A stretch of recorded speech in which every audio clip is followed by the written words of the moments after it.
ఓర్చుకో అమ్మా, ఓర్చుకో.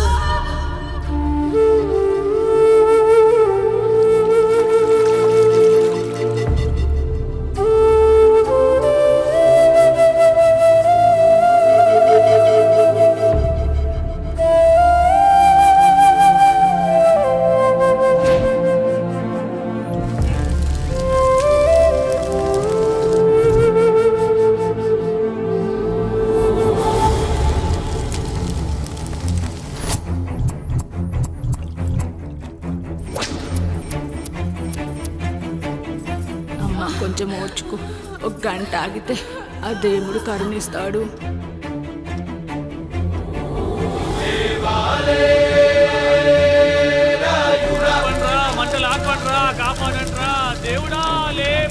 ఆయన లేవాలి, ఈ మంటలు ఆరాలి.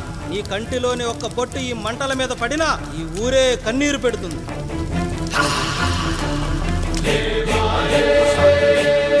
ఈరోజు మన ఊరాచారం నా వల్ల గోదావరిలో కలిసేలా ఉందిరా.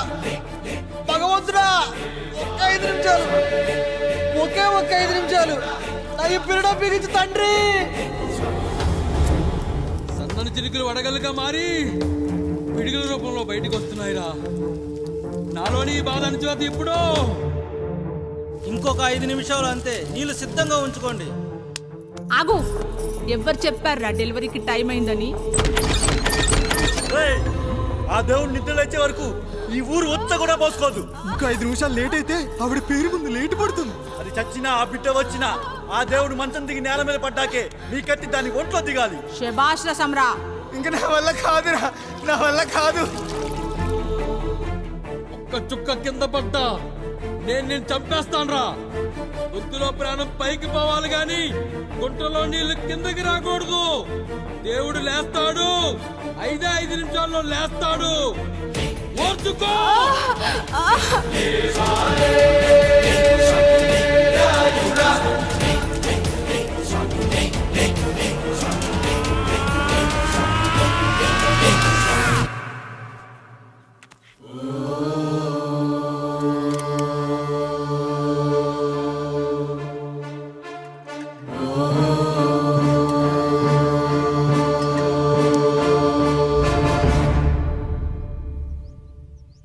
రాయుడు గారు నిద్ర లేచారు.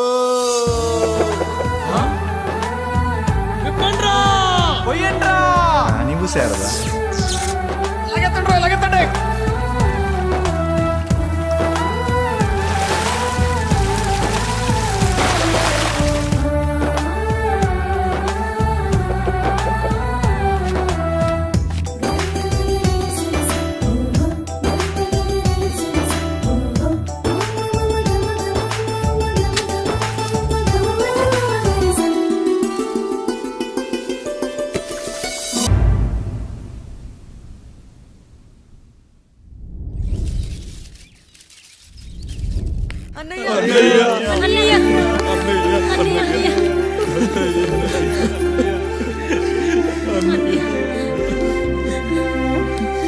రాత్రి చాలా భయం వేసిందనయ్యా. ఇప్పుడు మమ్మల్ని వదిలి వెళ్ళకన్నయ్యా. రాత్రే కదరా మనం అందరం కలిసి పడుకున్నాం. ఎప్పుడో రాత్రి చూసామన్నయ్యా, నిన్ను చూడకుండా ఒక్క అరగంట కూడా ఉండలేకపోతున్నా. నిన్ను చూసి చాలా రోజులైనట్టుంది అన్నయ్య. రాత్రంతా ఎక్కడికి వెళ్ళావన్నయ్యా? అసలు ఎక్కడికి వెళ్ళారండి? ఇంట్లో దోమలు కుడుతున్నాయని అలా పక్కనే ఉన్న గడ్డివాం దగ్గర పడుకున్నా. మన రత్తాలు వాళ్ళ ఆయన ఊళ్ళో లేడంది. సరే అని తను తోడుగా తీసుకెళ్ళా.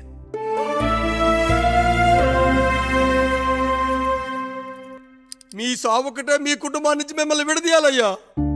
అప్పటి వరకు మేము కళ్ళు తెరిస్తే మా కళ్ళ ముందు ఉండాలి, కళ్ళు మూస్తే మా కళ్ళలో ఉండాలయ్యా.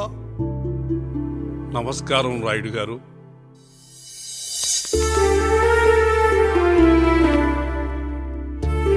నమస్తే. ఏం జడ్జి గారు ఎప్పుడొచ్చారు? ఇప్పుడే.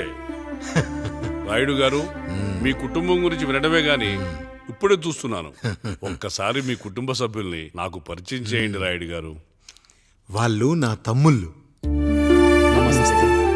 నమస్కారం. మొత్తం ముగ్గురా? కాదు, నలుగురు.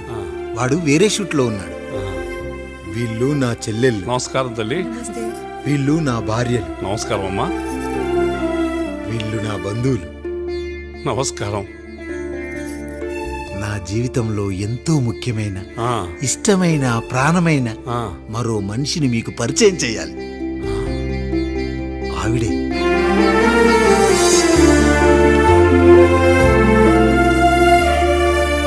నమస్తే తల్లి. ఆవిడ మా పని మనిషి. ఆ? తను వాళ్ళ అమ్మాయి, నాకు కూతురు లాంటిదే. ఆహా.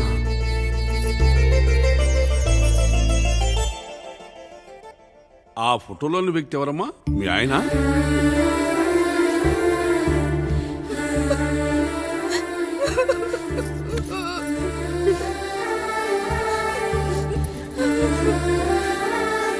చనిపోయారా? అయ్యో లేదండి, ఎక్కడ పడితే అక్కడ ఏది పడితే అది వాగుతున్నాడని పోలీసులు నగర బహిష్కరణ చేశారండి. మళ్ళా ఎప్పుడొస్తాడు? నెక్స్ట్ సీన్కి వచ్చేస్తాడండి. ఈ అనుబంధాలు, ఆప్యాయతలు చూసిన తర్వాత నాకు ఒక కోరిక కలుగుతుంది రాయుడు గారు. మీరు కాదనరనే ధైర్యంతో అడుగుతున్నాను. అడగండి. నాకు ఒక్కతే కూతురు. ఆమెని మీ కుటుంబంలో సభ్యురాలుగా చేసుకుంటారని. తప్పకుండా. నా భార్యలకు అభ్యంతరం లేకపోతే తనను నేను పెళ్లి చేసుకుంటా.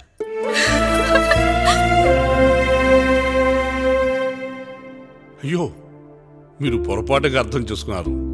మీ పెద్ద తమ్ముడికి ఇచ్చి చేస్తారని.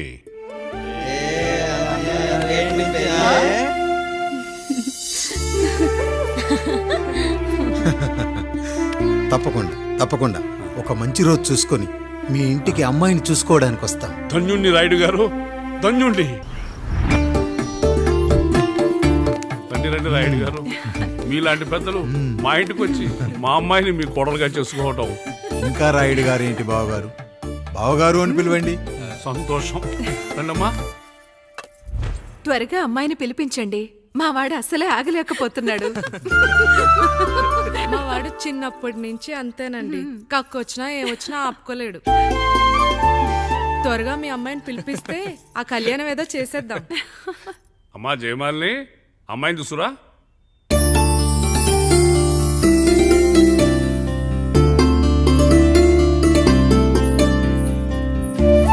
కూర్చోమ్మా. నువ్వు కూడా అబ్బాయిని చూడమ్మా.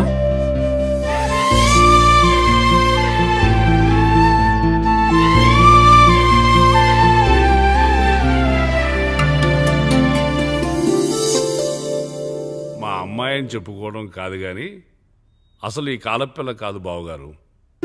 రాత్రంతా బయట తిరిగినా కోడి కుయ్యకు ముందు ఇంటికి వచ్చేస్తుందండి. మళ్ళా ఊరంతా నిద్రలేగిస్తే తప్పుగా అనుకుంటారు కదా. తను తిరిగే స్నేహితుల్లో పచ్చి తాగుబోతులు, తిరుగుబోతులు ఉన్నారు. కానీ ఆ విషయాన్ని తన మనసులోనే పెట్టుకుంటుంది కానీ స్నేహితుల గురించి ఎప్పుడూ చెడుగా చెప్పింది లేదు బావగారు.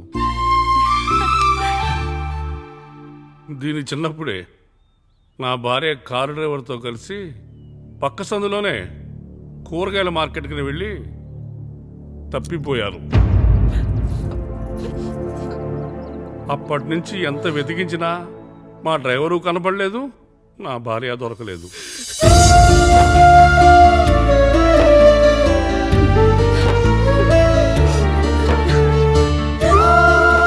అమ్మ నాకు చాలా ప్రేమ పంచింది నాన్న, అది ఊరంతా పంచుతానంటుంది నా బిడ్డ. నేను కాదనలేదు. అలాంటి నా కూతురు ఇవాళ మీ కోడలవటం నిజంగా నా అదృష్టం బావగారు. ఈ రోజు నుంచి మీ అమ్మాయి మా ఇంటి బిడ్డ. అమ్మాయి నచ్చిందా బాబు? నచ్చిందా?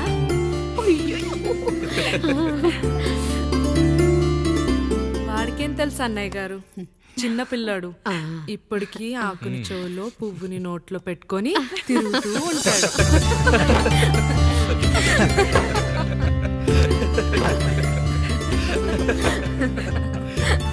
ఇకంత శుభం అన్నమాట. ఇక తాంబూలవి మార్చుకుందాం.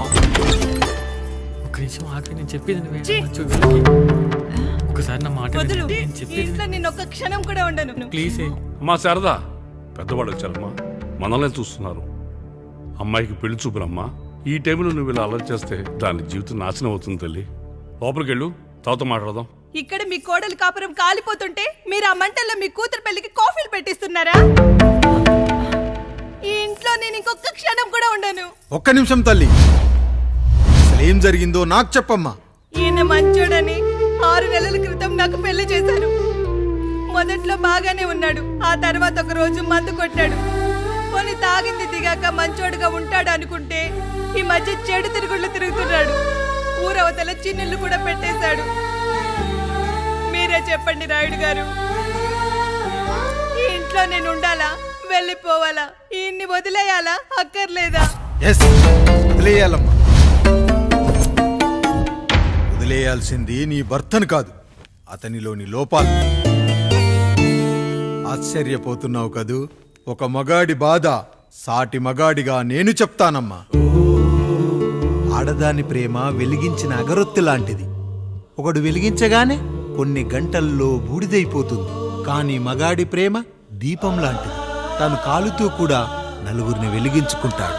ఆ వెలుగులో ఆనందాన్ని వెతుక్కుంటాడు. చూడమ్మా శారద, నువ్వు కాకిలోని నలుపును చూస్తున్నావు, నేను దాని రెట్టలో తెలుపును చూస్తున్నాను. మొగడు మందు కొట్టొస్తే నిన్ను కొట్టలేదని సంతోషపడాలి గాని బాధపడకూడదమ్మా. ఇక చిన్నిల్లు సంగతి అంటావా? రుచిగా ఉందని లొట్టలేసుకుంటూ సగం తిన్న బిర్యానీలో కుక్క మూతి పెట్టిందని తెలిసాక దాన్ని పారేసుకుని ఆకలిని చంపుకోవడం కంటే నాకింది మనింటి కుక్కే కదా అని దాని మూతిపళ్ళు రాలగొట్టి ఇంట్లో కట్టేయాలి. నీ భర్త కూడా అలాంటి కుక్కలాంటి వాడేనమ్మా.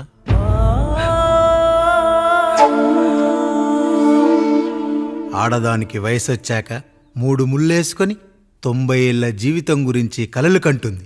అదే మగాడు 3 ముక్కలాడి 90 ml మందేయాలని కలలు కంటాడు. హౌస్లోనికి హౌస్ కీపింగ్కి తేడా తెలియని అమాయకపు జాతి అమ్మా మా మగజాతి. పండగ పూట తినే పాయసం రుచి గురించి మీకు తెలిసి ఉండొచ్చు.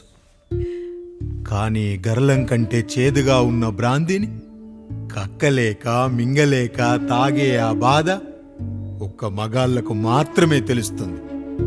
కష్టాల్లో ఓదార్చిన మందును సుఖాల్లో మర్చిపోకూడదని తాగడమే కాని మాకు మాత్రం తాగాలని ఆశుంటుందా తల్లి? చివరిగా ఒక్క మాట, కష్టాలు పొంగల్లో మిరియాల్లా మనకే వస్తాయి, కానీ సంతోషాలు ఉప్మాలో జీడిపప్పులా పక్కనోడుతూ ఉంటాయి. ఎదుటివాడి ఉప్మాలో కూడా పనికిరాని కరివేపాకుంటుందని సర్దుకుపోవడమే జీవితమమ్మా. రాయుడు గారు, నన్ను క్షమించండి. రాయుడు గారు, నన్ను క్షమించండి. నా తప్పు నేను తెలుసుకున్నాను. ఈ రోజు నా 2 బిడ్డల జీవితాన్ని కాపాడారు రాయుడు గారు. ఈ శుభ కార్యక్రమాన్ని కూడా మీరే జరిపించండి. తప్పకుండా.